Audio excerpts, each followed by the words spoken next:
Hello, chat. Hello, everybody.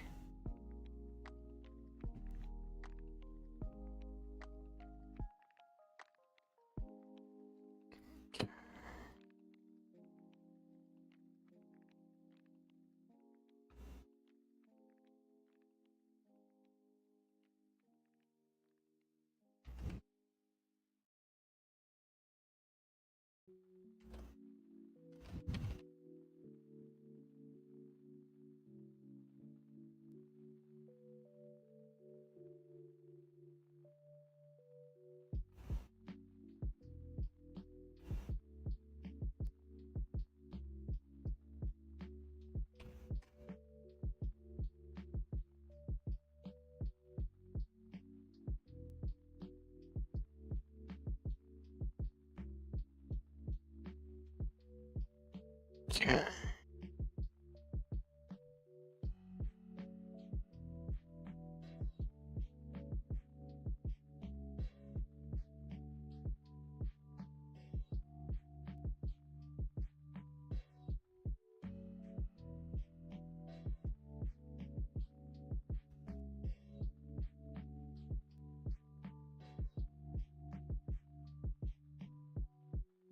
Okay, give me a second. Let me.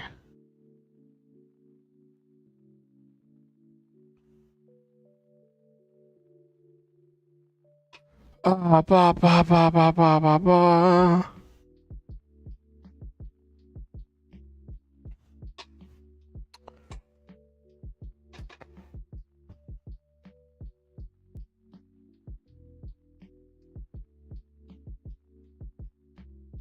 All right. Let me let people know that I'm live.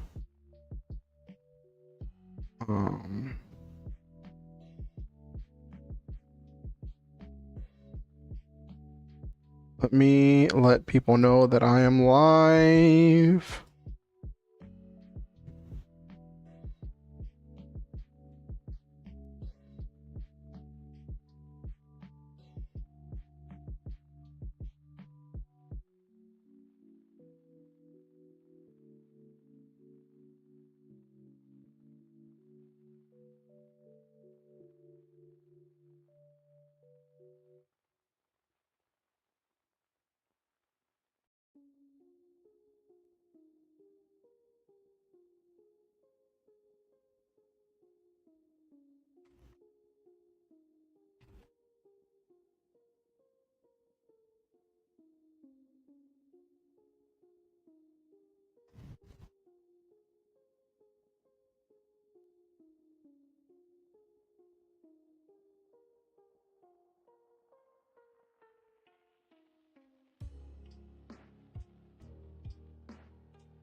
All right, give me 1 second.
My food just came out the oven, so I'm gonna let that cool. And let me post that I'm live.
Hey, Noel Main, good to see you. Good to see you. Good to see you. Let me finish doing les posts.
Hey, Nabiru. And anyone watching on YouTube, if you could like the stream, it helps the algorithm with getting it out to more people.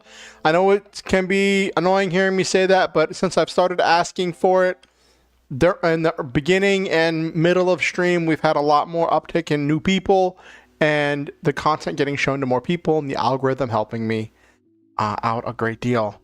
So it really helps.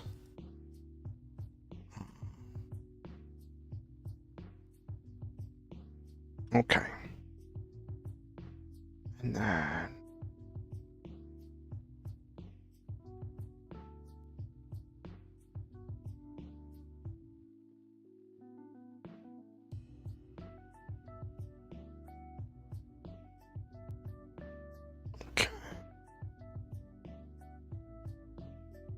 hello, Bobicus on Twitch.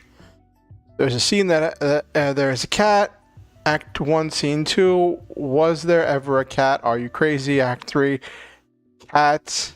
Act 1, Scene 3. Cat's back. Did you really think it was gone? Ooh, that's an interesting thing about the cat that is or is it not? It could be very interesting, Bobicus.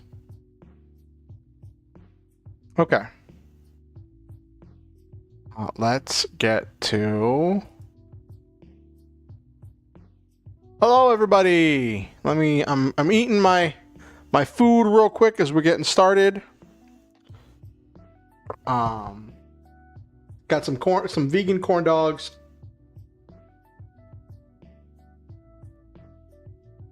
Fresh out the oven.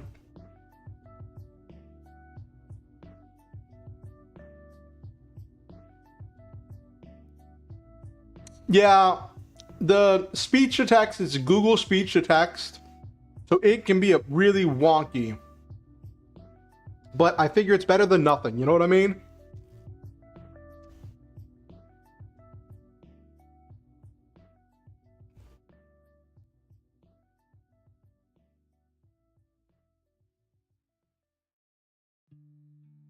Baba is you vibes. That's funny, Babacus.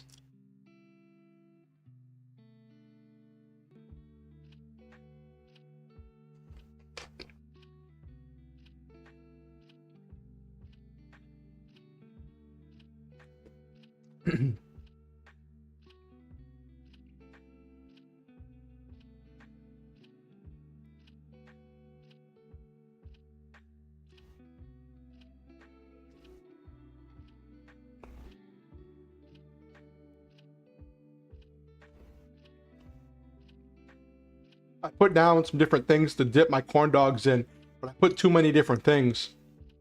I'll probably, in order, so I don't want to waste the sauces, I'll probably throw them in the fridge once I'm done eating and use them on something else. Probably throw them on rice, just to season my stuff, because I don't want to waste the sauces.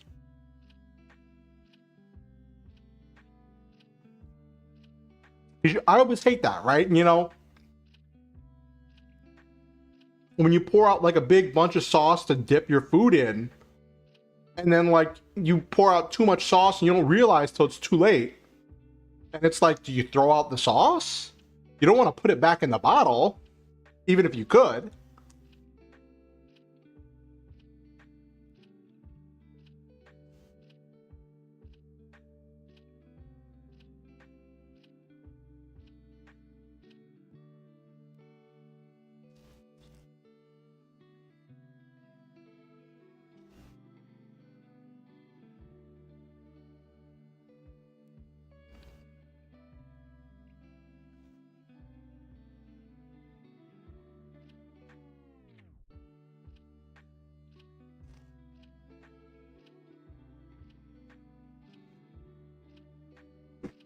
So tonight, the reason why I'm starting late today is because I was on, it's the first Friday of the month, so I did my monthly raft stream with Hero Girls.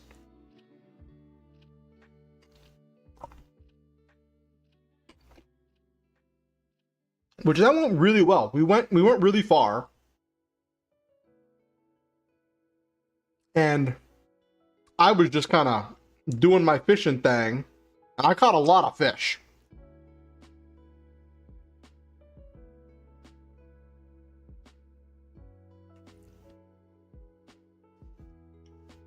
I caught a lot of fish, which that's kind of like fun. That's really fun for me in raft, doing the whole the whole catching stuff, because it helps me feel like I'm actually contributing.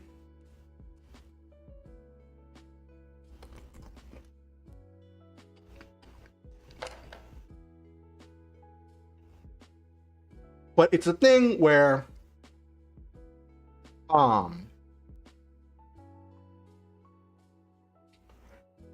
we were talking about different food sources and what that means for like moving forward and the different types of food and raft.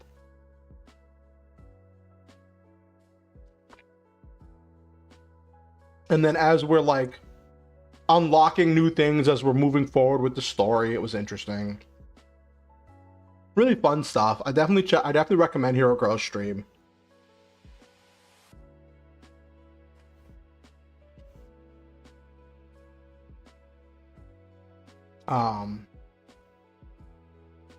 But this stream went a lot better. Last week, one of the players in that group stream, Android Jess, had tried to stream their perspective, tried to stream his perspective, but he's the one who's hosting the server, hosting the game. And he uses Wi-Fi, has limited bandwidth, and not the greatest like stuff, right? Nothing against him, it's just like life, you know.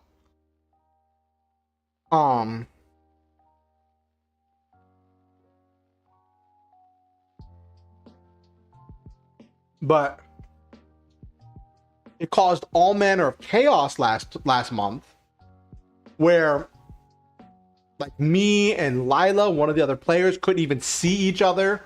We couldn't interact. People kept glitching through stuff. Things kept glitching open and closed. We couldn't interact with the different chests. It was pretty bad. And so like I asked him, I was like, are you going to be streaming this time? He's like, yeah. I'm like, oh well, here we go. I'm like, buckle up, here we go. And it was funny because Lila even reacted the same way when he posted on, I think it was, I can't remember if it was Blue, I think it was on Twitter. When he posted on Twitter about like how he was gonna stream his perspective of the raft stream, Lila kind of went off and was like all caps saying, "Do you tell your viewers that when you stream and host the game at the same time, it makes the bad things happen?" It was just really funny. But we were glitching around at first, but then partway through he decided to end his stream, and then everything worked a lot more smoother after that.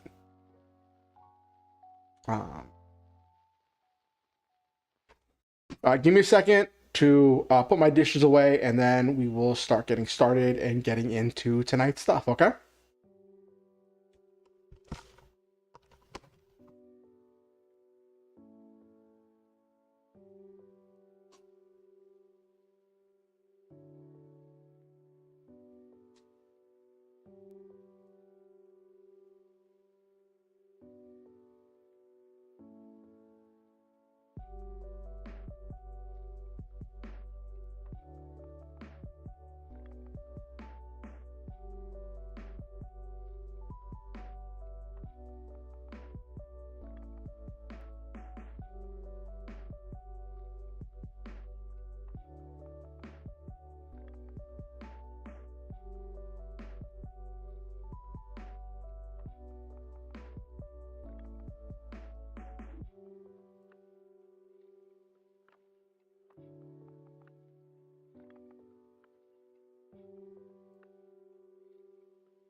Hello, Noel Main. It says this week's was pretty rough. It brings you a little joy to see me enjoy the streams. I'm glad.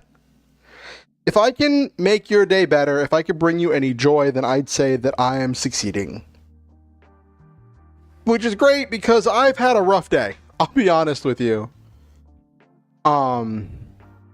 Yesterday I was out and about running errands, getting the money to pay my bills, and all that stuff, and doing grocery shopping. And the person who was driving me around was like, hey, she was like, hey, my husband has to do this errand and move this couch. Would you be willing to help him move the couch? And I'm like, well, they're driving me around. They aren't asking me for gas money. So I'm like, sure, I'll be glad to help out, move a couch. So then I agree. And then we're on our way there. And then I'm like, so how big is this couch? Is it a sleeper? She's like, I don't know, but they should have dollies and other things for it. It's a couch, a chair, and a dresser. And I'm like, wait a minute, what? You only told me about the couch. And I got there and we went and moved the stuff. The couch was light enough. The chair was light, but the dresser was really heavy. Even after we took the drawers out of it. And we went to this person's house. It wasn't my friend. It was a friend. It was a different friend. One friend was helping a different friend with moving the furniture into their house. And like, the dresser was the first thing that had to come off. And we had to carry it down the street to get to the house because of where we parked. And it has to go upstairs. I'm like, okay, I'm having trouble. I don't do a lot of physical exertion. And this is a very big dresser in a very low ceilinged house. So I couldn't like put it on my shoulder. Like normally with stuff like that, I would put it on my shoulder. I would lift it up. I would be lifting, lift it with your legs, not your back, all that jazz, right? I couldn't do that because of how low the ceiling was and how heavy this was. And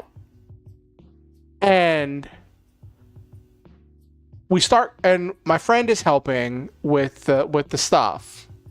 And we start going up the stairs.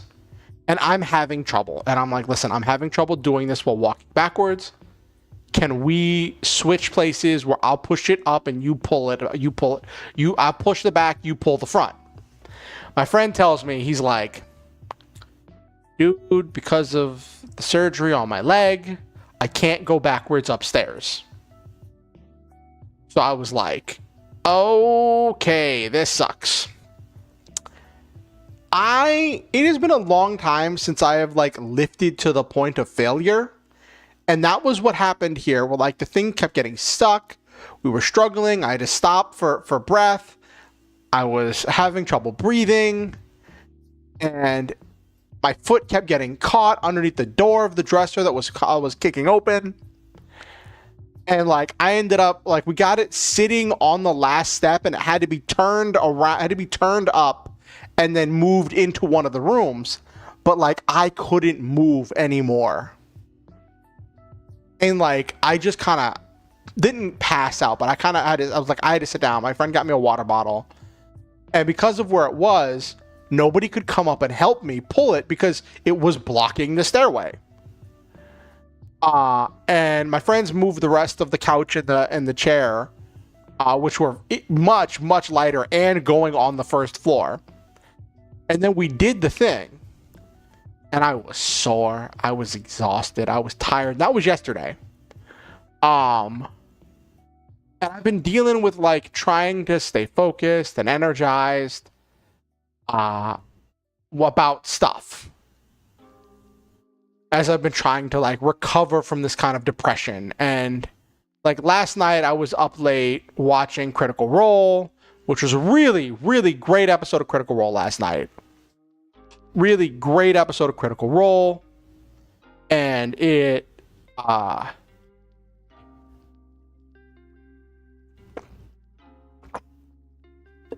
like spoilers for Critical Role, but it explored the origins of the matron of ravens, the goddess of death, who's been like a key part of the plot since campaign 1.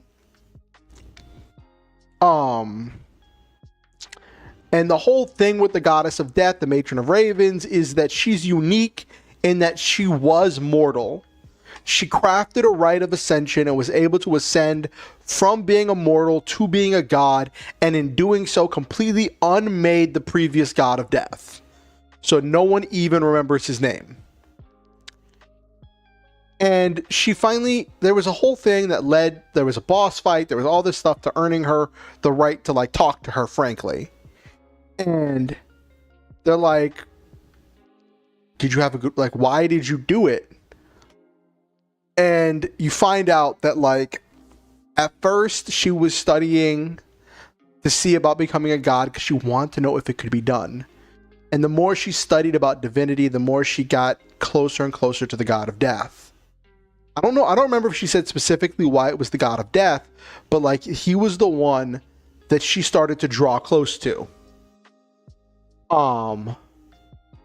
And then they like kind of danced around each other as she was learning more and more. And it came to the point where she thinks that she fell in love with him. And she didn't, I don't remember if she said that if he loved her back, but this whole time we've had this picture of the matron of ravens as she usurped the previous god of death's space. She usurped and destroyed him, right? And in last night's episode, it explored this idea that he had asked her to take his place. He had asked her to put him to rest, to send him to the place where the immortals, where gods go whenever they are unmade. And it was kind of a mercy of him asking her to do that. And she didn't just craft this rite of ascension. He helped her. He taught her how to craft the rite of ascension. He filled in the gaps where her great knowledge couldn't master it. And I thought that was so interesting. It was so different from how we've pictured the matron, right? And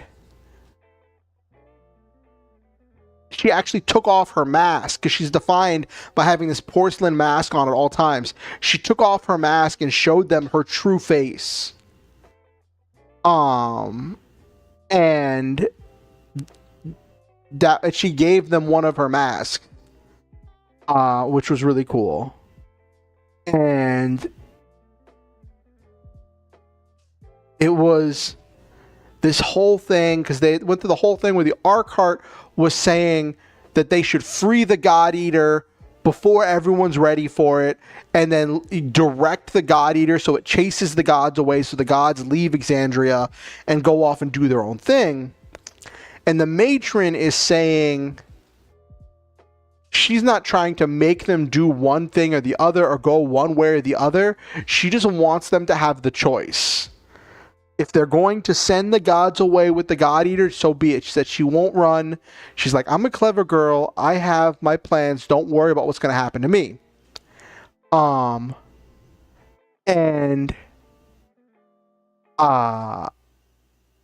so she said, I have my plans, but I'm not going to run. But the others will, run. It's like, but that she said something really interesting where she was like, but if you do spare us, if you do spare the gods, if you do choose not to release Predathos, you need to make darn sure you tell the gods why you spared them. That you need to make sure that you address that to them firmly and like straight up, and that you use that opportunity to renegotiate the terms of your relationship. Because that's the thing everybody can agree on, is that the way that this dynamic of power between the gods and the mortals is not healthy. It is breeding arrogance and a complete disconnect from society.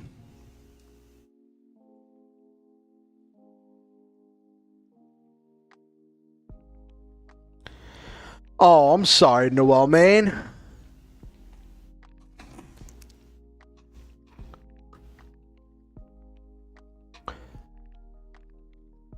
I'm sorry you're so stressed, Noel, man. Hopefully this stream can be a place for you to unwind and de-stress.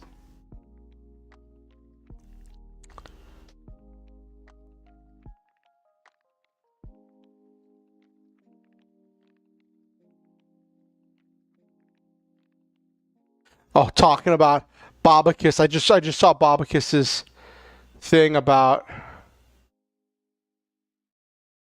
wanting to outline in 1 hour. We'll see how far down this stream goes, how long the stream goes.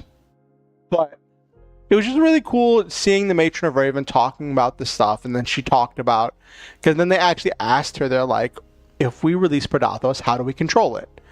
You survived the rite of ascension and this touch with the divinity. How would we survive something like that? Because that's probably what it's going to be like, kind of letting the power of Predathos into their body. And she's like, love. And it's like, it's so cliche, but it's so true. The magic of love.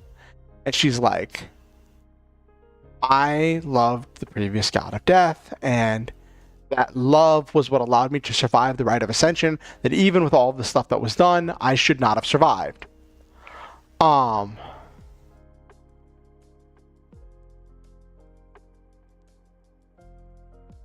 really interested in the lore now? Okay.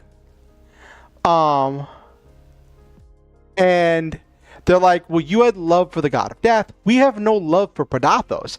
And she's like, well, let your love for each other be your anchor. And that's kind of like the theme that's been going on about the love and the strength of normal people, right? Excuse me. This love and strength of normal people trying to do normal things and trying to do extraordinary things and survive, has been kind of a defining trait of the campaign, right?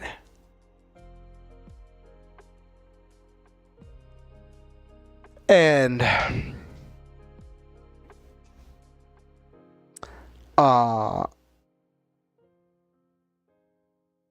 that was really cool. Just see how that developed. And then there was this really interesting character development moment. Someone pointed it out on Twitter, where like they asked her if she could give them any tools to help them, because the gods have been giving them vestiges of the Red Dawn, or relics of the Red Dawn was what Matt was calling them, as the new things, and not, instead of the vestiges of divergence, which were magic items given during the divergence, these are relics of the Red Dawn that are being given now on the Red Dawn. And they're like, can you give us something like that? And then she was very frank with them. She's like, the reason that my kin, that the gods fear Predathos, the God Eater, is that it can unmake the very divinity and power that they've come to rely on since coming to Exandria. And she's like, I don't know if I could give you anything that would survive that wouldn't just be unmade in the face of Predathos. But then she says, but that doesn't mean it's not worth trying.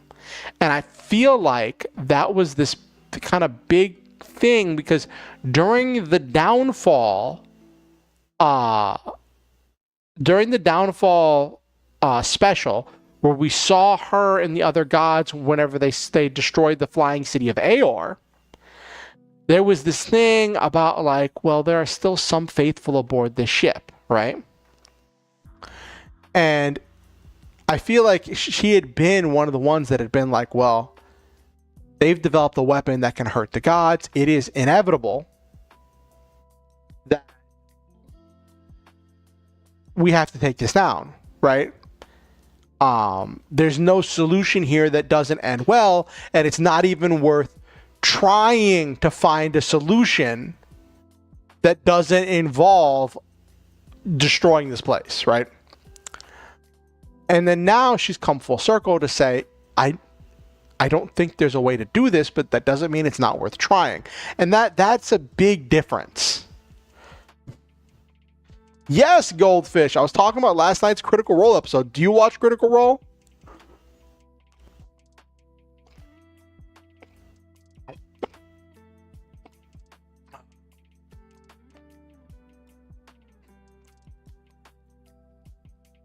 I was just chatting about Critical Role before we get into tonight's stream.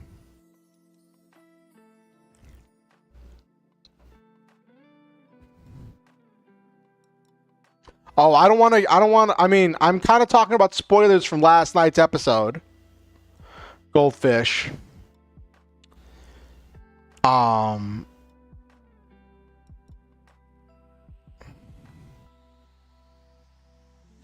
Okay.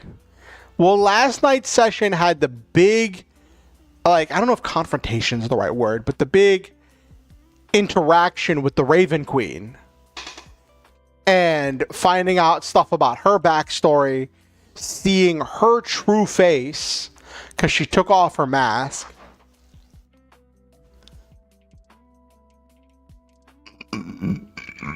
Excuse me.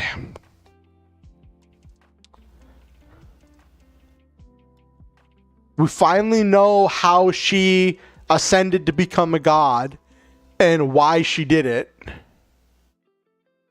which was interesting. And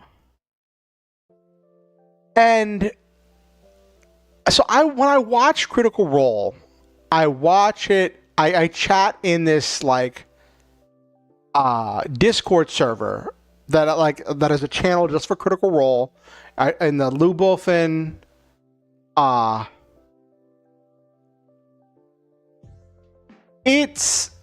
that is one way to put it, Goldfish. So basically, there is a villain, Ludnus Deleth, who's this very ancient elf wizard. I think he's an elf. He has been around for thousands of years. He's been artificially extending his life, and he has this grudge against the gods. And he wants to destroy the gods. So he is trying to release this god eater that the gods trapped inside Ruidus, the Red Moon. He's trying to release it so that way it could destroy the gods. And up until recently, the players were working to stop the release of Predathos. They were mixed as to like whether they were for or against the gods. You know, Matt Mercer, the DM, had been very clear that like it had very clearly shown through world building and characterization, interactions and side quests and stuff that like the gods have become so detached from reality, right? Because of their life in the Divine Gate and how unquestioned, unchallenged they've been, that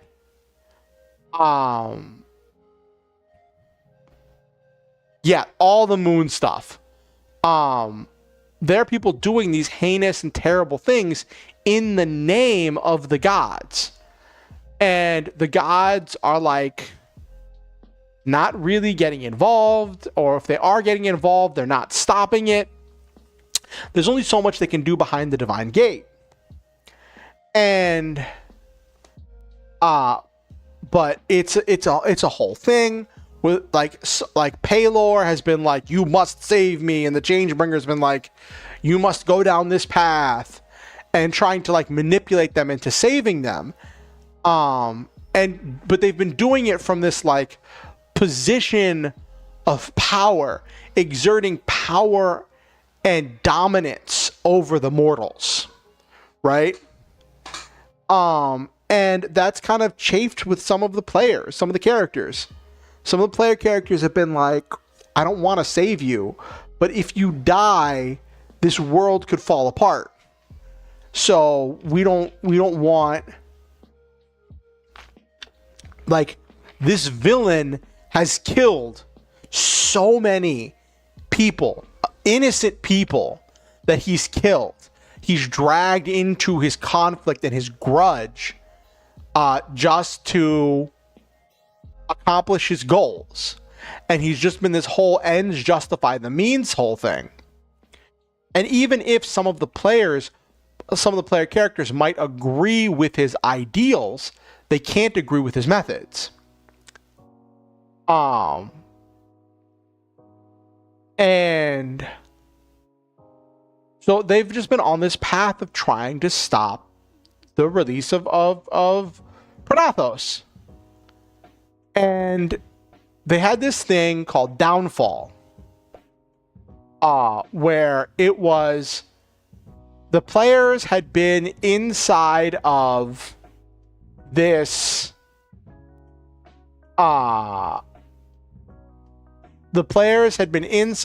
ruined city of Aor, trying to stop Ludinus, who's the bad guy, for whatever he's doing.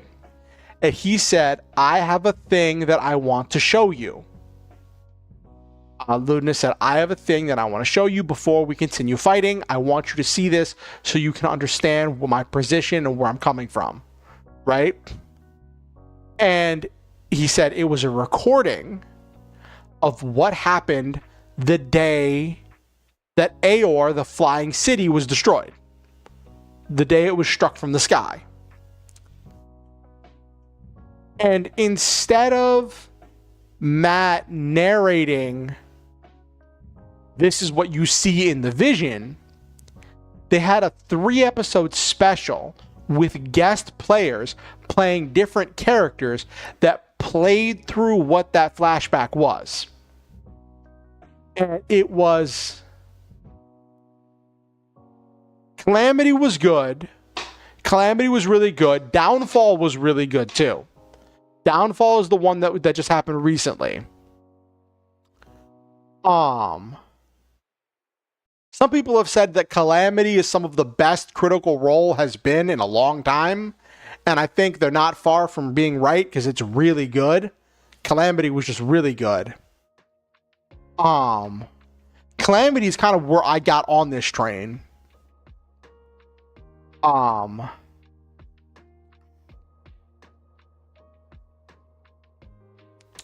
And you find out that Aor had been working on a weapon that could kill the gods.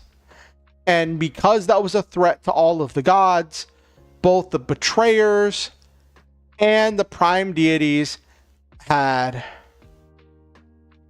critical Kaizen, the Aor flying city incident. Yes. Exactly, Noel, man. All of the deities had set aside their differences in order to cooperate and work together to sneak into Aor to find and destroy the weapon. And you find out that it wasn't just the betrayers. It was the betrayers and the prime deities were a part of that, right? And there was this interesting thing where one of the guest players was playing the Archart, the god of magic, the god of the Fae. And Matt had expressed later that this player took that character in a different direction than he'd intended or thought about or considered.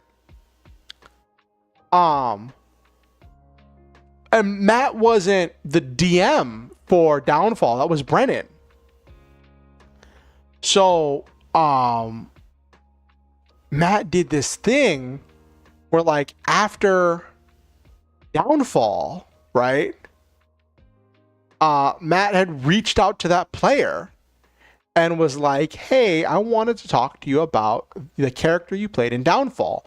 And they talked and they talked and they talked about like, what would this character have reacted to in the interim years, and how would this character have interacted, and what would this character think? What would this character's goals be?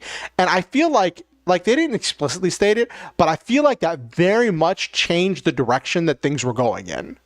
Because it looked like it was going to be a standard stop the bad guy, destroy Padathos, save the world kind of thing, right? They had a moment when they talked to the art chart, and Matt brought in the player who played the arc heart in, I don't know if it's arc or arch or whatever, who played the arch heart in, Matt brought in the player who played the arc heart in Downfall whenever they were interacting with the arc heart in the arc heart's realm. And they'd had this whole discussion, they had this whole plans, and apparently that player doesn't even live in America. And it was really funny. So Matt Mercer is married to Marisha Ray, right? And when Matt had that initial call with him in order to discuss stuff about about the arch heart through the years and what that means for the story, right? Matt didn't think about the fact that it was an international call. So he was racking up international charges. Marisha, his wife, is the one who handles the phone bill. So she said that she kind of freaked out when she was just like, why is there a $200 international phone call charge on this month's phone bill? Right? Because they were just talking so much and for so long.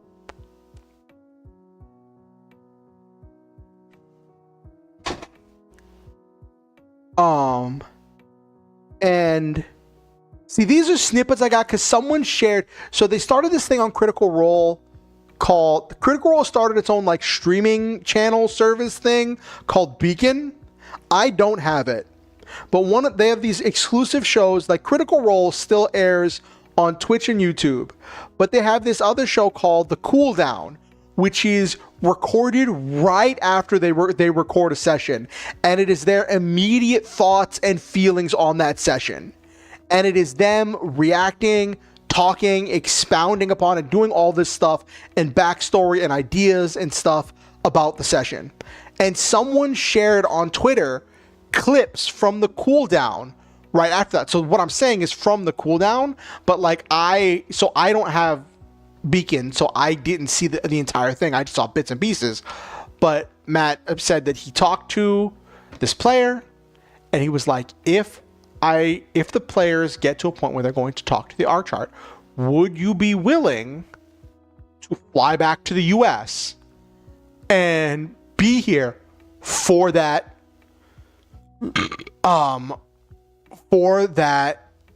conversation? And the guy's like, yeah, sure. Flew him in, didn't tell anybody. And then whenever the Arcart statue came to life to talk to them and the Arcart was going to speak to them, Matt just gets up from the DM chair and walks out of the room. And they're just like, what happens? And then that player, I think it's like, his name was like Abu, walked in and sat down there, and they realized, oh, he's taking over, right? And he has a really deep register, really great voice. And they had this whole back and forth and conversation, and Arcart revealed that he's tired of this cycle of people rebelling against the gods having to administer some form of correction. Yeah, apparently they talked about it. They discussed it. They talked about what they would go over, what the character was thinking, what it means for the world. And Matt just let him take over for that conversation. And like, I think they went over like specific bits of information and exposition that they wanted to like get to the players. But he had no idea of knowing exactly what the players were going to ask, right? So what was revealed was that the Archeheart, because the thing was in Downfall, right, when they were talking about dealing with this god-destroying weapon, that player had played that the Archeheart was ready to die, was bored of the monotony of eternity and infinite power.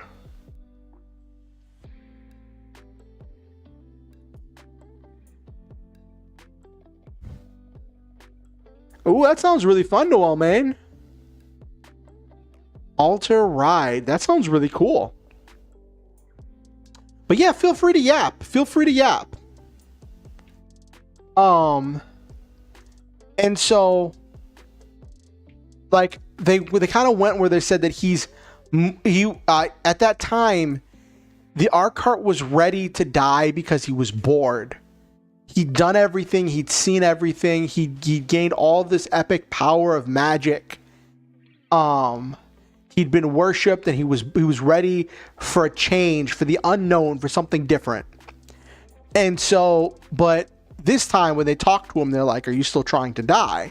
And he's like, "I'm not trying to die. I'm not ready to die, but I want something to change because we have this infinite cycle of you all rebelling and us having to administer correction and all of the stuff that happens in this infinite cycle of rebelling and correction."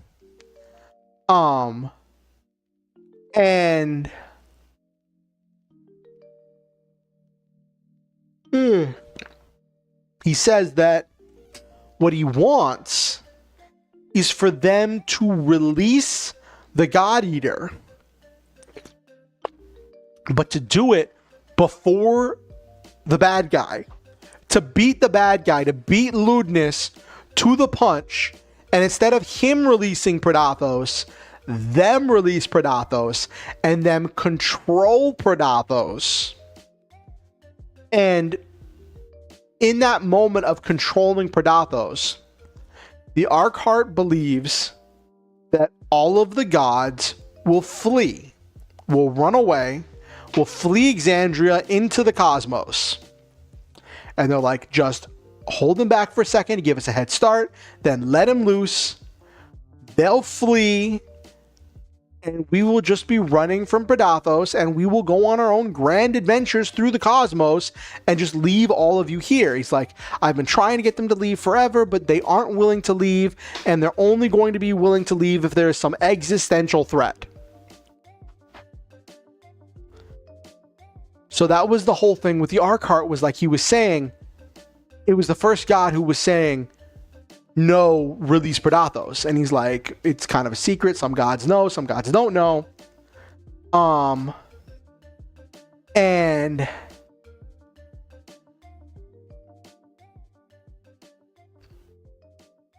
at the end of that conversation, the Matron of Ravens reached out to Ladna, one of the characters who's playing an undead character, and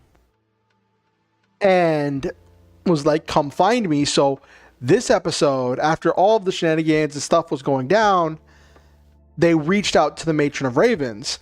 And at first she acted like she didn't know why they were there, but it was revealed later that she was testing them. She wanted to test their resolve, to make sure they had the strength to do what needed to be done. Which involved kind of traumatizing them, which was not helpful, and not the kind of thing that she should have been doing to people that are trying to help her. But then they had this really frank and intense conversation with the Matron of Ravens after they survived and succeeded through her challenge. She took off her mask. She talked about why she became the goddess of death, because that's the thing with the Matron of Ravens. She was mortal. She completed a rite of ascension, became a god, and deposed the previous god of death, unmaking him so no one even remembers his name. And putting all of that stuff into perspective, because up until this point, right, everybody has thought that it's been like, oh, she was so powerful that she completed this ritual all by herself, and that she might have had some kind of antagonism or hatred towards the god of death in order to depose him, that there might have been some kind of like animosity or something there, right? And she revealed, no, there wasn't animosity there. There was actually love there. And that that in her research to learn about how to become a god, she'd communed with the god of death and she'd fallen in love with him. I don't think she said whether or not he loved her back, but that was just how she interacted. And she had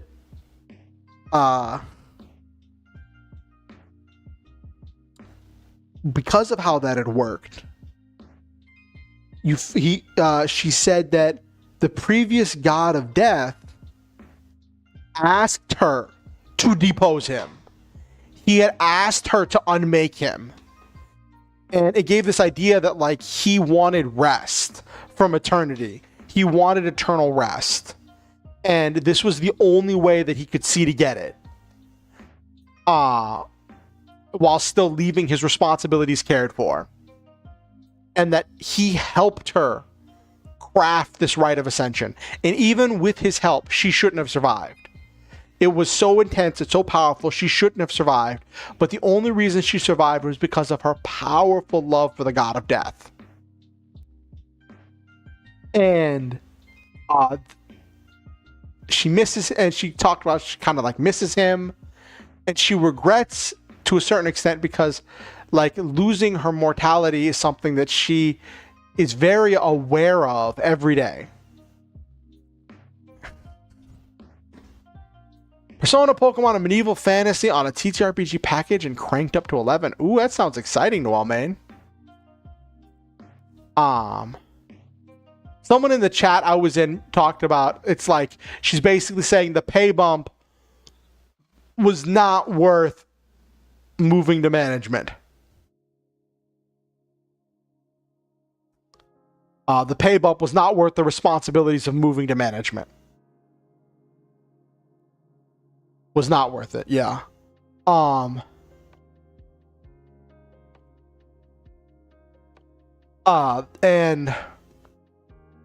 that was really interesting. And there was all this growth and actually being frank and talking with them about stuff. Somebody mentioned that, like, if Keyleth had been there, she would have been so pissed. Because here the Matron Ravens is being so reasonable. The matron is being so open and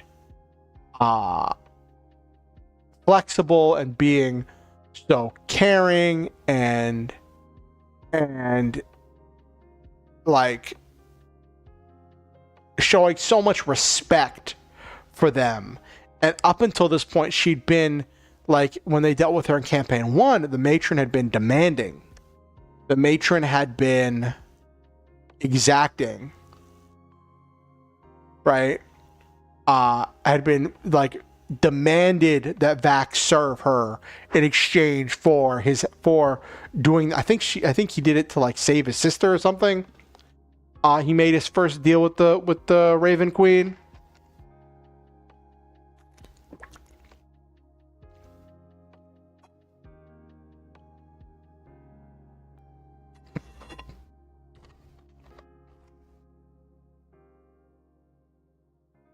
Yeah.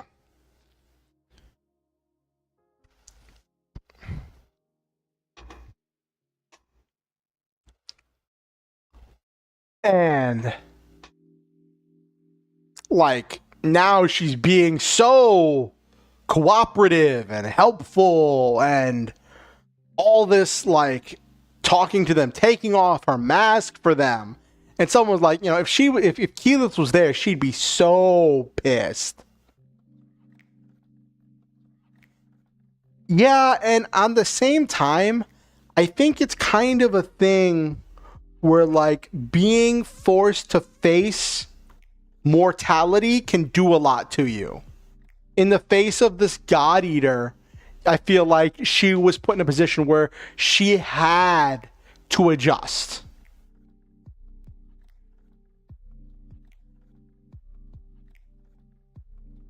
And and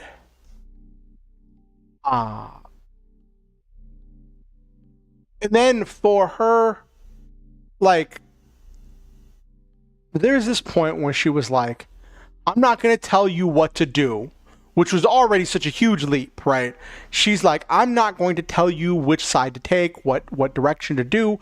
I just want to protect your right to have a choice in your own future. The mortals of Exandria should have a say in what happens in their future. And she's like, if you get there, you need to choose. If you choose that you don't want us anymore, then you release Predathos. Others may run, but I won't run. But don't worry about me. I have a plan. If you don't choose to free Predathos, if you choose to spare the gods, you darn well better let the gods know that that was intentional and why you did it, and use that moment to renegotiate the terms of your relationship. Which is kind of like hypocritical because like she's kind of abused that relationship before with the whole Vax thing, right? Excuse me. I didn't watch campaign 1, so I don't know a whole lot about it, but from what I've seen of what they've described, it sounds like Vax made a deal and she was very exacting in it.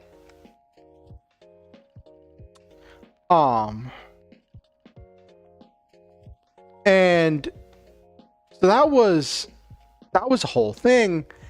And then they also revealed that because of the nature of the divine gate that keeps the gods from getting involved personally and directly, the divine gate can only be dissolved with unanimous agreement from everyone who helped create it. As long as there is any dissent, the gods can't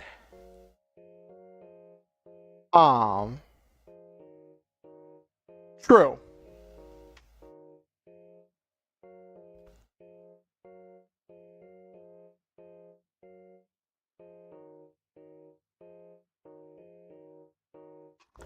And the other gods want to dissolve the divine gate, go down, stop lewdness, and stop the mortals from awakening Predathos, and they don't really care how many people get destroyed in the process. Well, some of them might care, but even with that care, they're still willing to do it. To awaken another calamity if it means saving themselves. The only reason they haven't been able to do it yet is because the Archheart and the Matron keep anonymously voting no, and no one knows that they're the ones.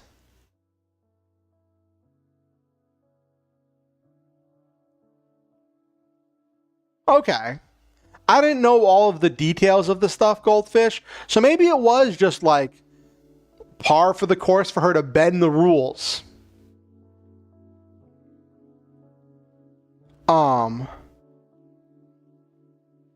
But like it was interesting. And so, but it is because the Archheart is voting no because he wants them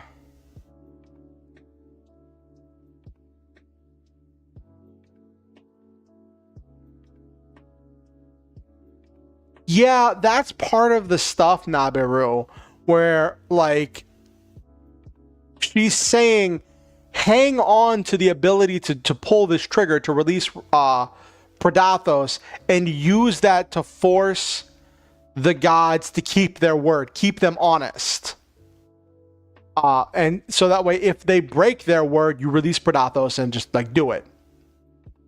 Um,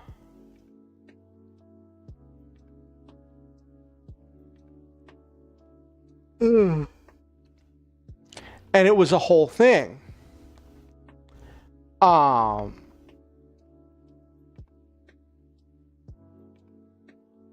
but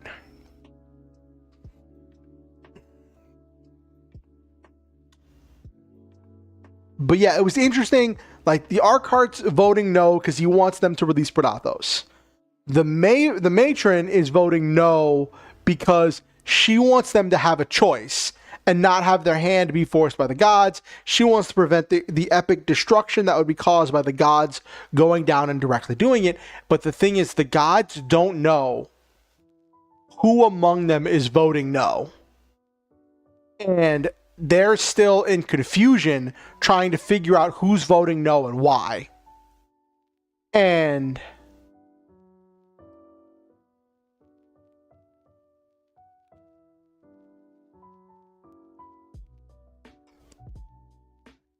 the tyrant king and free the people, but the Lord was, oh, that's really cool, Noel, man.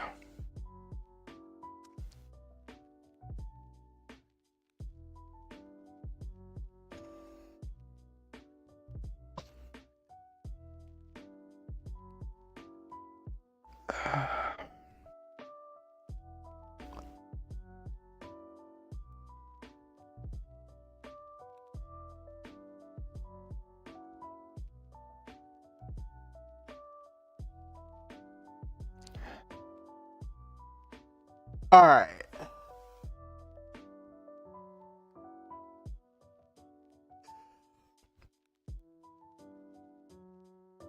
But yeah, it was an interesting thing with her doing that. I see an ad's about to start on Twitch. Once we come back from that ad, I will get over onto the writing portion of tonight's stream.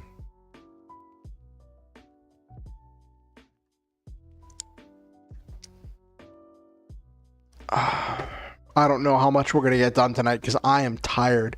A wave of exhaustion just hit me like a truck.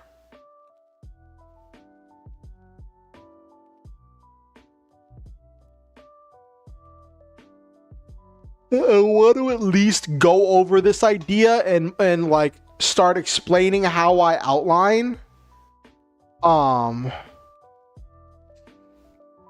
Actually, let me check something real quick.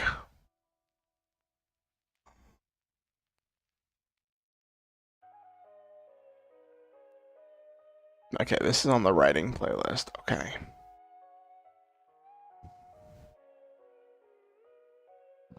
Oh.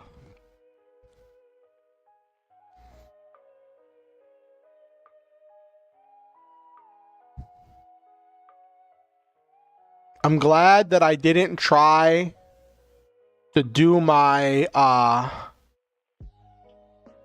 glad that I didn't try to do my writing, like to write the next chapter in Archangel armor, because oh boy, that would have been a problem.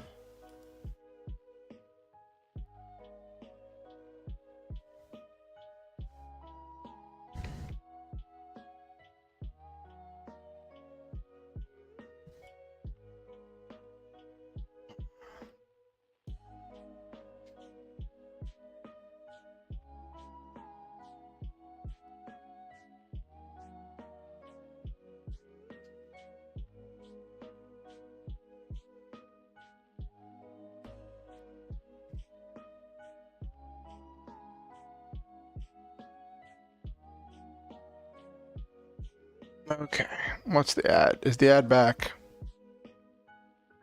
No, ad's almost back.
Alrighty.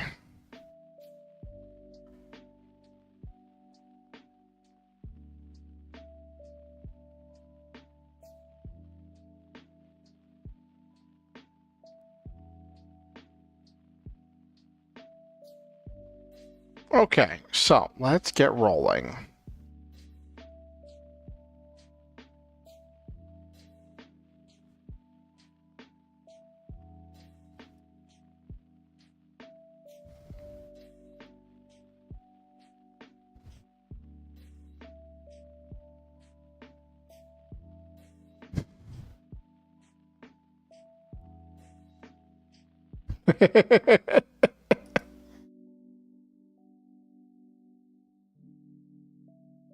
Hello.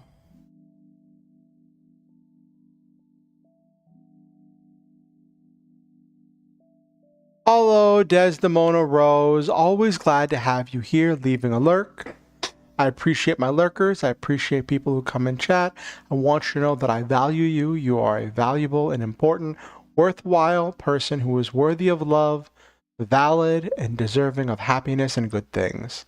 Thank you for coming, Desdemona Rose, and I appreciate you. Each PC is a creature, spirit, entity, this being that acts as a Pokemon / persona that they command in battle. These are the Altar Rides. They're not as friendly as Pokemon, though. Ooh, do they have their own personality, Noelmain? You say that they're not super friendly, so like that gives me the image that like they're not, that they're like in some way conscious, which I think is really cool. Also, if you're watching on YouTube, can you like the stream? It helps the algorithm with getting it out to more people and with help doing algorithm things. Excuse me. So if you could like the stream, if you're watching on the YouTubes, it helps a great deal. Oh yeah. Also, one other thing happened today. I was kind of just vibing, being sore and tired today from all the lifting furniture yesterday. I got a phone call from my lawyer who's been dealing with my disability case. Found out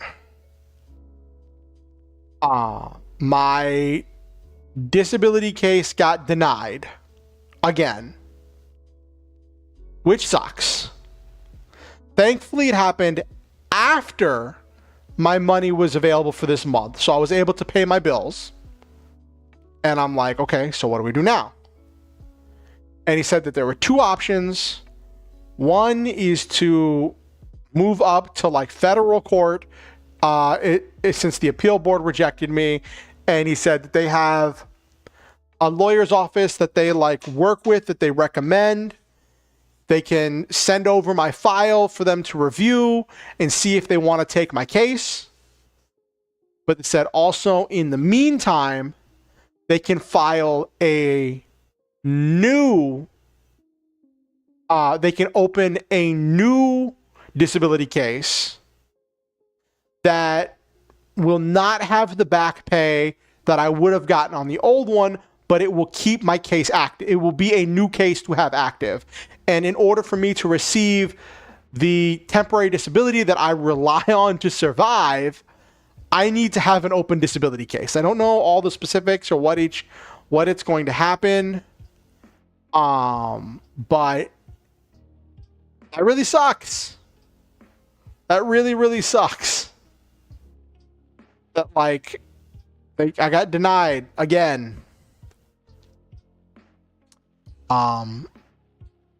I don't know what that means for the future of the channel, my content. I'm hoping that everything will just smoothly move over to the new case, or that with the case being moved up to the federal court, that things will be more functional. But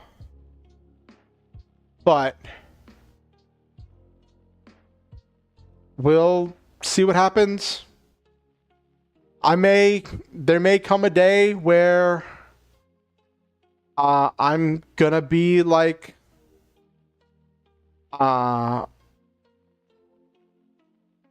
having to do like a donathon or something in order to try to like get money for bills. We'll see what happens. I don't want to do that. I don't want to come to that, but like I might have to. That's just the reality of the situation.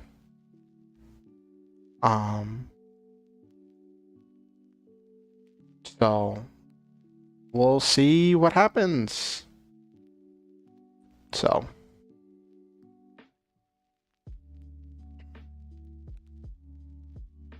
it's funny, I say that, and the thing on my YouTube, the stream elements, the automated thing I have where it's like, you don't have to donate, but if you do want to, you can do it here.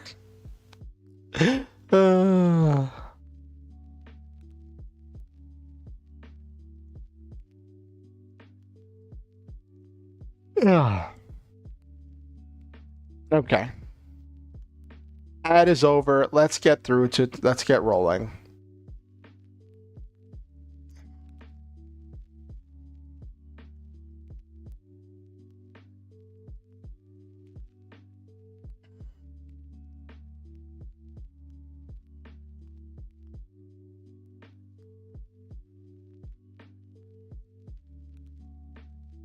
Okay.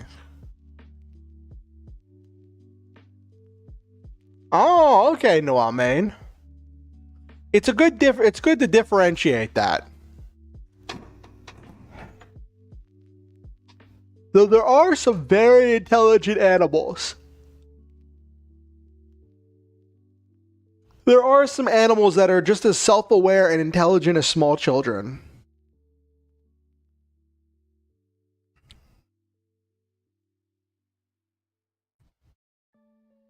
I don't know if self-aware is the right word, but they're just as intelligent.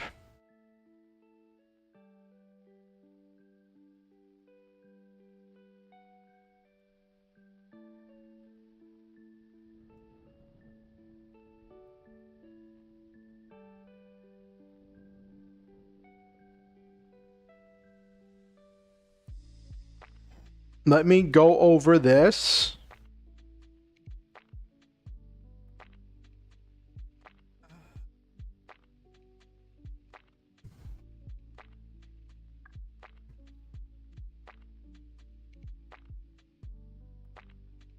Okay.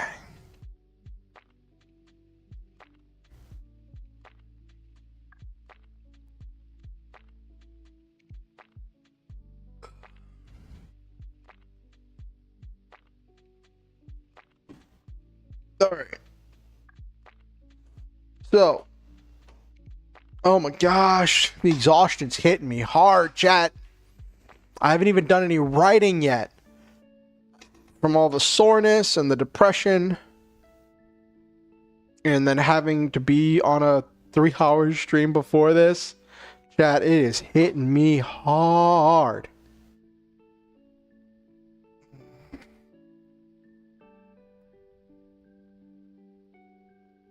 Oh.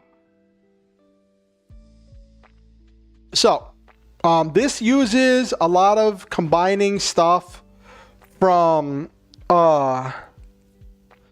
this combines a lot of ideas from different story ideas that I've tinkered with into one story. So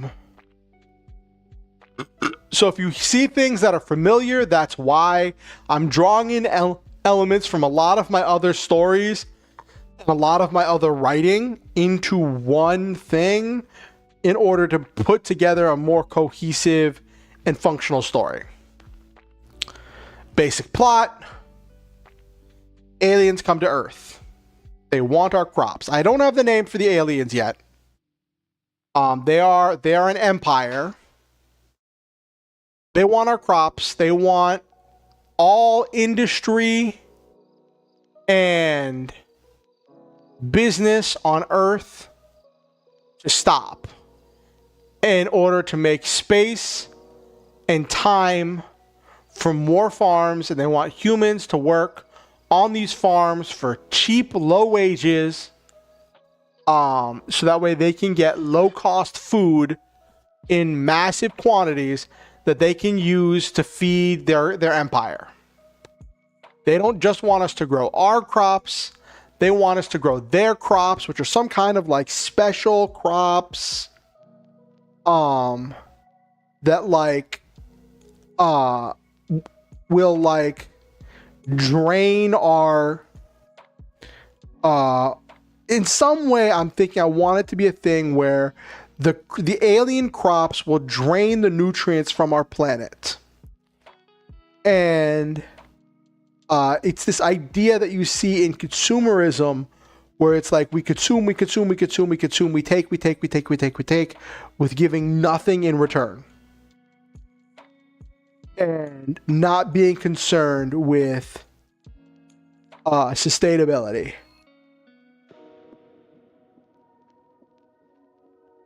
And the idea I was thinking was that the reason why they need food and they need crops is because not every planet is good for growing. And when it comes to stuff like metal, they can mine asteroids.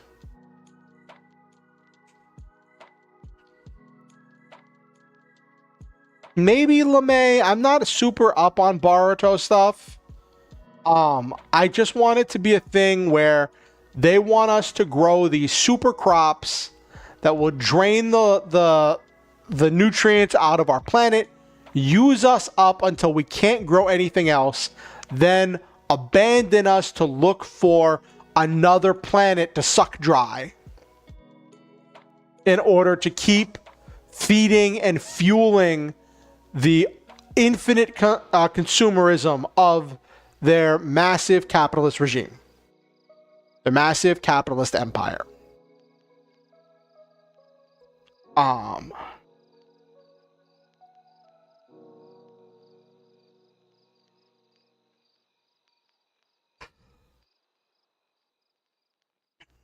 And then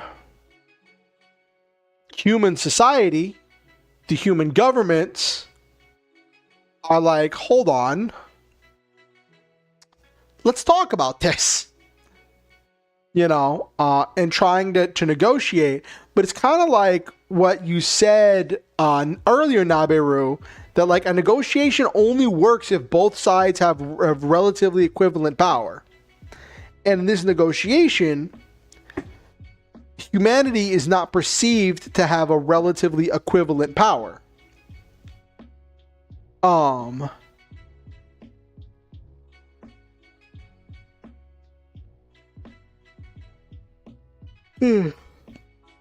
So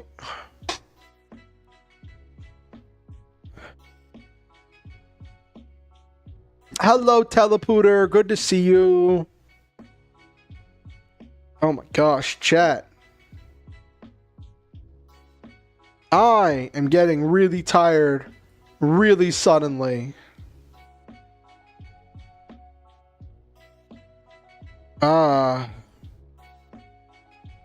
I wanted to go over this and see what I could get done tonight. I think I gotta call it here, chat. I really didn't want to.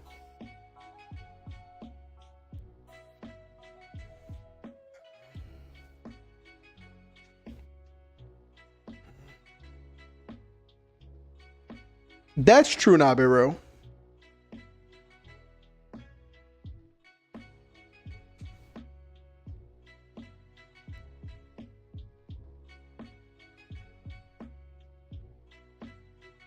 I just got hit with something, chat.